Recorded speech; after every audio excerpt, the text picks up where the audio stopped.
Okay, so I have a mic now. I hope everything is working the way it should. If you guys don't follow me on my second channel, then you don't know this story, so I'm gonna say it again. I had this exact mic before, and then I haven't used one for the last like year. I'm sorry if you guys can hear cars, but there is just no way that I'm going to sit in 27-degree weather, like temperature heat, without an open window. So we're just going to have to get past this right now. So what happened was I was using this mic, and then suddenly one day I go on my laptop and the mic doesn't work. And now I'm wondering, like, what happened? Turns out that the mic wasn't broken, neither was my laptop, and neither was the software that I was using to record my audio. What happened was I updated my MacBook software, and then turns out that this new software just didn't allow for Audacity to record audio.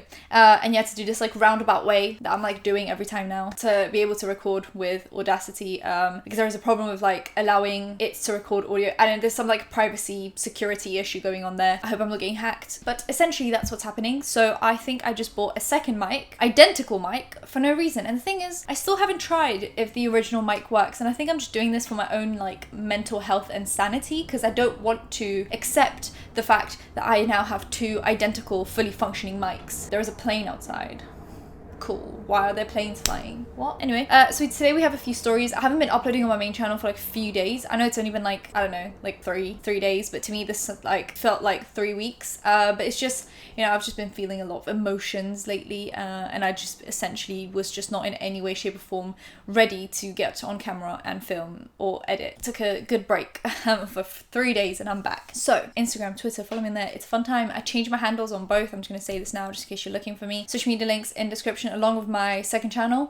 We're on 106, 108k, 109, 110 maybe. I'm losing track of subs at this point, which is incredible. Like, it's not a complaint. It's a woo success kind of a thing. I'm losing my mind. We're gonna get into the stories. There are a few. Let's start off with our favorite, Jeremiah Starfish. Let's do it. So recently, Petty Page filmed a video on the whole Jeremiah Starfish and Davi Vanity situation, and the video actually got taken down due to a privacy complaint, which it was sketched to begin with, and essentially because the whole video is about Jebediah Starfish, who could it be that would file a privacy complaint? And she actually in that video showed DMs between her and him, which would then further insinuate that this privacy complaint is from him. The thing is, the email, like I mentioned before, came from the no reply at youtube.com email, which is the email that we get a lot of our like weird information from. Our creator, like monthly creator wrap up comes on that email, I believe. It's like, oh, you got this many subs this month and this many shares and likes, well done. Our like monetization status on videos comes on that email, but you don't reply to it to no reply at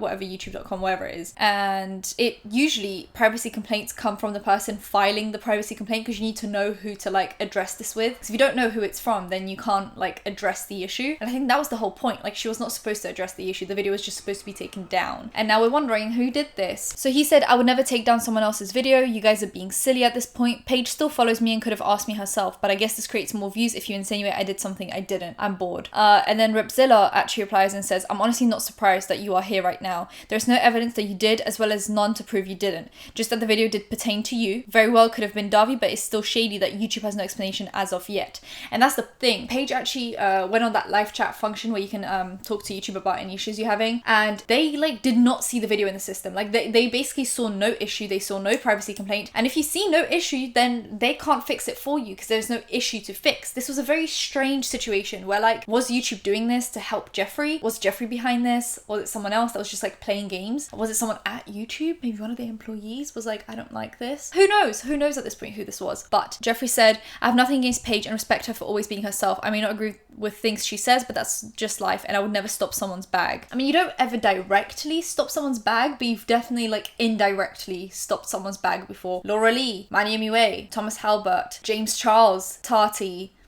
Always indirectly stopping someone's bag. And some people still prosper. James Charles, I see you. I see you prospering, you king. But this was actually resolved, I believe, kind of, semi. So Petty Page tweeted out saying, update, I can't be asked. I don't care enough. I need to clean my kitchen. And it says, hi there. Thank you for your patience. I already checked this matter further with our internal team. You'll have to contact legal@support.youtube.com for any questions or concerns about the privacy complaint that you received. Let me know if you have any other concerns. Best, Janelle, Google YouTube team. And it's basically now she has to like get in touch with the legal team, which is just a whole mess that I believe Paige probably wouldn't be like into, because I wouldn't be either, but it's just annoying. And then actually a lot of Petty Page's friends re-uploaded the exact version of that video, and all of them received privacy, not even privacy complaints, legal complaints. Like something is up. Like something's going on. Clearly someone's playing games here. And then Petty Page actually tweeted out and said that someone reached out to her and said that it was them that filed the privacy complaints. And that it wasn't Jeffree Star, it was just someone completely like not related. At least that's what Page said. She didn't really name any person. But I'm still wondering how this person managed to get that done, that this privacy complaint was sent through YouTube's email and not their email. Like how this person has to be like somehow related to YouTube, a YouTube employee, someone that has some kind of a power at YouTube, because how can just this random like Joe from somewhere manage to file a privacy complaint through YouTube's email and then basically not have it show up in the system anywhere? This whole situation confuses me. The thing is, I don't really know much about this whole situation. I only know what's out on twitter.com. I don't really talk to many people behind the scenes, so I only know what's out there publicly. But yeah, I'm hoping this is now getting kind of like resolved behind the scenes. I hope maybe Paige will be able to get her video back. But yeah, it was such a sketchy situation just watching it unfold, and Jeffree got very defensive for a minute. I don't know, I'm losing my mind. The next Jebediah Starfish piece of tea is that he's releasing a new palette. It's called Cremated.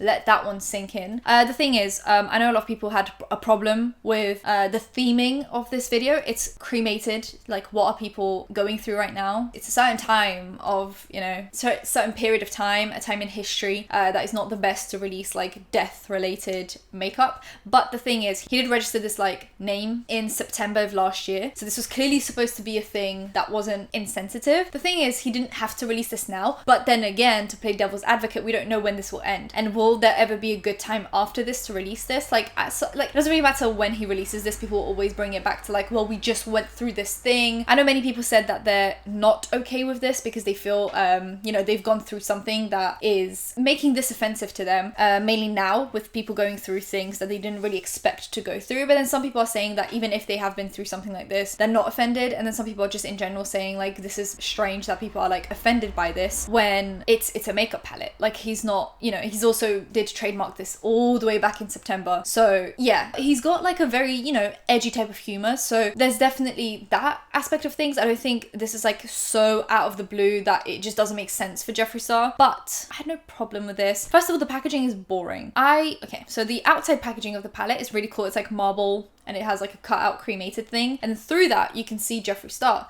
Now I thought that was the actual palette, and I thought that would be really cool, like the marble and then like a cutout of cremated, and in the word cremated there is his face. But no, you slide that open and the palette is just a picture of Jeffree Star's face. I thought that was such boring packaging. I have not seen packaging this boring in a while, mainly from Jeffree. Like, he always tries to do something so extravagant and stuff that this just seemed so plain compared to everything else he's put out. Like, if anyone else put this out, I'd be like, yeah, on brand. But yeah, this wasn't it. And then I watched the video where he showed all the shades. Why did I just whistle like that? Where he showed all the shades and they're bland. The bottom row, right, is basically all the same shade. Like, maybe like half a shade apart, but it's all basically white, cream, beige. Like, so you're telling me, right, even for people as pale as me, like, look at me, even as pale as me, a whole row of shades is basically just gone to 4 rows for $60, basically $58, and the whole bottom row is basically just the same shade repeated over and over again. Like, there is some shimmers, there's something, but they all look basically the same. And then the second row up is like barely any different to the first row. There's a little bit of light grey in there, but he could have definitely skipped out on a lot of shades. Now I'm gonna show you guys kind of how I would cut this palette. So here's the whole palette. Now what I would do if this was me, I would maybe either do the top left 9 or the top right 9. Like, you don't need the rest of the shades. Maybe, just maybe, I would do top, like, left 12 or right 12 if you wanted some light shades in there. But do you need all of those shades? Like, the amount of them that look the exact same, you're not going to see the difference between one grey and another grey on your eye. Like, you're really not. I'm sorry, sis, but this just is not the palette that I think anyone needs for $60. Like, even if you don't think it's like offensive or insensitive, neither do I really. Like, more than anything, I'm offended by how ugly this palette is. I don't think this was intentional for COVID, because we didn't know this would be happening all the way back in September, and this was clearly already trademarked, and if he didn't sell it, you know, at this point it would just get expired. He'd have to throw it away. Yeah, he can afford to throw palettes away, but like, when we're in 2020 talking about sustainability, should we be throwing hundreds of thousands of units of plastic and cardboard and metal and human labor away? No. This is definitely not a good time to sell it, but like, this is as good as any time in the next like year or two. I'm just offended by how ugly it is. It's so And the thing is, right, in the video, I was watching the video, and he goes verbatim, I'm gonna like paraphrase, he basically said this is like the first in the industry, like no one's ever done it before. You're telling me no one has never done grey shades, beige shades, white shades, black shades, or cool tones? You're telling me, I'm sorry, put some respect on Urban Decay, Smoky, Urban Decay Basics 2, Colourpop Smoke Obsessions, right? Is that what's called? No, Smoke something, because Smoke Obsessions is Melt. That black and white one. First in the industry, never done before. These are cool tones. What do you mean they've never been done before? Cool tones were the only eyeshadows that people used to buy in like 2012, because no one wanted an orange eyeshadow. See, that's just Jeffree. He's always like trying to make it seem like he's doing more than he is, or like he's doing something so like original and creative that no one has ever come up with, when he literally just releases palettes that are monochromatic but just huge for no reason. Like, he's basically doing Colourpop but for a higher price, outrageous packaging, and unnecessary amounts of shades. He did Blue Blood, or whatever it's called, Sugar Blood, one of those, like the red one, blue one. Then he had purples. Then he had this. Like, they're not like original ideas. They're just outrageous packaging for an outrageous price. Am I the only one not seeing the appeal? And you know when people tell me that they like forgive everything Jeffree does because his makeup is just so good? How can someone's makeup be so good that you forgive the fact that they're a racist? How can someone's makeup be so good that you forgive the fact that 99% of the friends that they associate with are criminals? I don't think anyone's makeup is good enough for me to like accept that. So, you know, Jeffree stands in my mentions. Like always, hi guys. Thank you for the view. I hope you got some ads along the way. Thank you for, you know, keeping my CPM going and my AdSense check coming in. Thank you so much. I'll see you in my next one. Someone else actually tweeted about this situation saying, could you imagine if at @MyNameYouWait or @JamesCharles would have come out with this launch right now and with that concept, all hell would break loose. Since it's Jeffree Star, the stands are out bending over backwards defending him. I can't. And that is so true. If James Charles even attempted to come out with something like this, he would be cancelled within 2 seconds. If Manny MUA did this, he would be cancelled all over again in 2 seconds. I think Gabby DiMartino spoke out on this as well, and she said that she finds this insensitive because of stuff that she's been through, which I can completely understand. I think our opinions are so different because we all go through different experiences in life. So to me, this is not offensive, but to someone else it might be. And also people deal with things in different ways. We might all go through the same thing, but then, you know, we react to things differently. So to me, this isn't offensive, but someone else it might be. I'm just saying this palette is really ugly. Well, it's not ugly. Okay, right. Saying it's ugly as if it's ugly. I'm just saying it's like unnecessary amounts of shades that makes it ugly. It's like, this could have been a $30 palette with like 12 shades and I would have been just fine with it. Recently, Haley Pham, who is like a vlogger, she kind of reminds me of like the Emma Chamberlain type, where you're like vlogging, but there's always something interesting that you're doing. There's some kind of like a plan or concept for the vlog rather than just a vlog.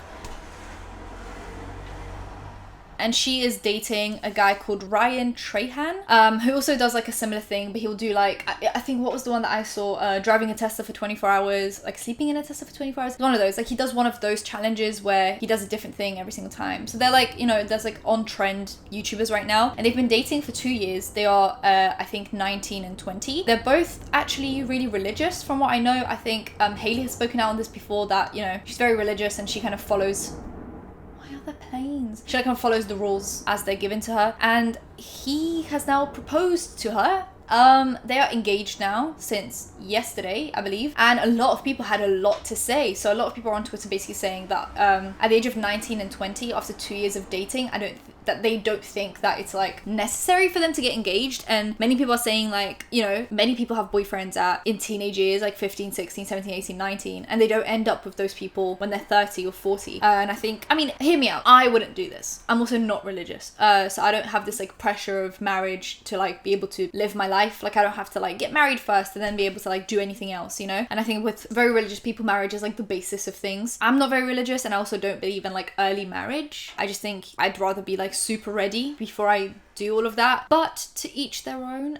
If she's okay with it, if he's okay with it, if their parents are okay with it, and everyone's happy with this decision, then who am I to tell these two people if they should or shouldn't get married or engaged at the age of 19 and 20? There are so many people that, you know, got together at 16, 17, got married at 18, and then they're still together. There are many people that got together at 18 and then got divorced or broke up and then were with someone else. You know, there's just, I think everyone's got a different like blueprint for their life and a different idea of how they want to do things. things. For some people, marriage is super important and they want to, you know, do it as quickly as possible. For some people, marriage is not important at all and they might not even end up getting married ever, or they'll get married super late. To some people, kids are important, or family. To some people, careers are important. I just think it's none of our business at the end of the day. And Ryan actually, he tweeted out saying that he saw a lot of criticism of them on Twitter, and he said, I just logged into Twitter to see people literally angry that Haley and I got engaged. Would you like us to wait to fully commit in our relationship until your Stan account friend groups feel ready? We're not going to stop growing in our lives just because it makes people feel uncomfortable. I've heard it all over the past few years. You're starting your YouTube channel, okay,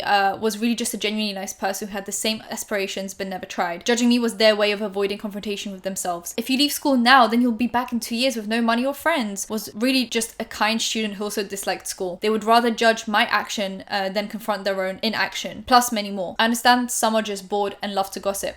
I'm guilty of doing the same. You're good people, so if our decisions do emotionally upset you, I sincerely encourage you to have a personal conversation with yourself before you make judgments of others, because if our engagement upsets you during a global pandemic, then you're the one who needs a reality check. Yes, okay, hear me out. I don't know if I would be okay, right, if my kid at the age of 19 was like, I want to get married, because I'd be like, I don't know if you're ready. But that's just my personal idea and opinion of life. But many other people have very different opinions and ideas on life, and that is perfectly fine. Do I think this is like a super responsible decision? I don't know, because I'm not in their lives. They bought a house together. I think they're more than ready. Like, the thing is, with YouTube nowadays, many young people are getting rich very quickly. So it almost seems like they are growing up very quickly. Many people wait for marriage because they want to wait until they're financially ready to get married and to commit to spending a life together and buying a house together and having kids and raising them well and having the funds to do that. They already have that. They have the funds. They have a great life together. They bought a house together. I'm sure they will be just fine if they get married. I think it's just a very different life. I think many people are comparing themselves to them, but it's two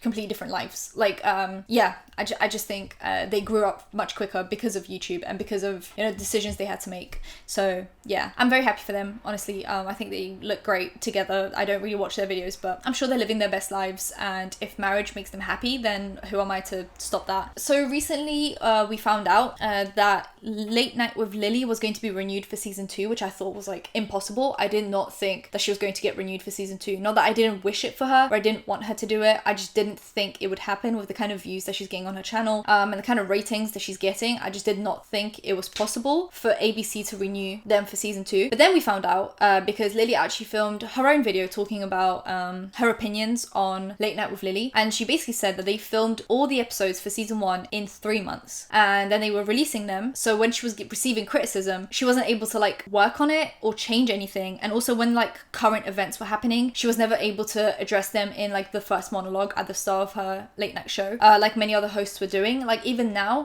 during the pandemic, many late night hosts are filming from their houses and are like giving updates on the whole situation, and she's not able to do that because she filmed everything beforehand. So I think that is why maybe she was, why are they playing music in their car? And maybe that's why she was so angry about the criticism she was receiving, because she actually in reality knew that there was no way to fix it. And the fact that people are criticizing her now by like episode 1 or 2 means that they would criticize her for the rest of the season, because if she did something in episode 1 that people really didn't like and she pre-filmed all 3 months already, then she knew that she would have done the same thing in episode 5 and 6 and 10 and 15, and she would just receive the same criticism over and over again. So I think the reason why Lilly was so angry about the criticism that she was receiving, and she wasn't like taking it on as criticism but more just like hate, is because there was no way to run away from it. She couldn't like actually acknowledge or fix the mistakes that people were telling her to fix because it was all pre-filmed. And I think that's possibly the main reason why ABC is renewing her for season 2, is because they messed up by making her pre-film 3 months of episodes, because they forced her to pre-film all the episodes in 3 months. So they kind of knew that this was on them, that she wasn't performing as well as everyone else. And I think there might be a slight model change where they will now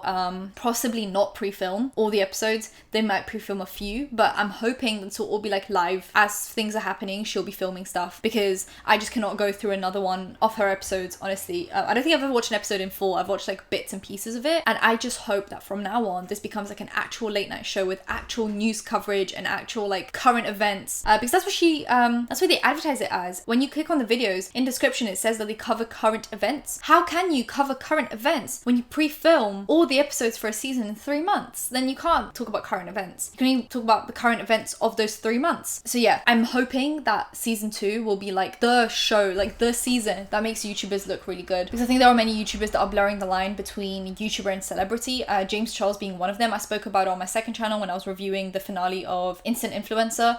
He's done a lot for YouTubers to be able to, you know, be seen as not just YouTubers, like the condescending way of describing YouTubers. And I think Lilly is another one of those people. She's released books, she's had tours, she has her own late night show, and I hope that now we can like get the season that we actually deserved, and the season that will make everyone look at her like she's actually doing something good and like she knows what she's doing. And maybe the ratings can go above like 50%, because they're on like 30% now. Can we get them above 50? That would be great. Can we fix those views on YouTube as well? Because wow. The thing is, right, what I said before as well is because all the other late night hosts are not pre-filming their stuff, they are able to get on like really current popular people. So for example, I think it was Jimmy Fallon that got on Charlie when she started blowing up on TikTok. People are getting on Billie Eilish and just like many people that are like very current right now and are able to pull in the views. And Lilly was just not able to do that because she pre-filmed all of it. How was she supposed to know what the trends would be like in 4 months' time? And if she had not pre-filmed, she would have been able to like get on Charlie and get on all these like, you know, current people to talk about. Mainly because she's a YouTuber, she's an influencer. Charlie's an influencer. This could have been such a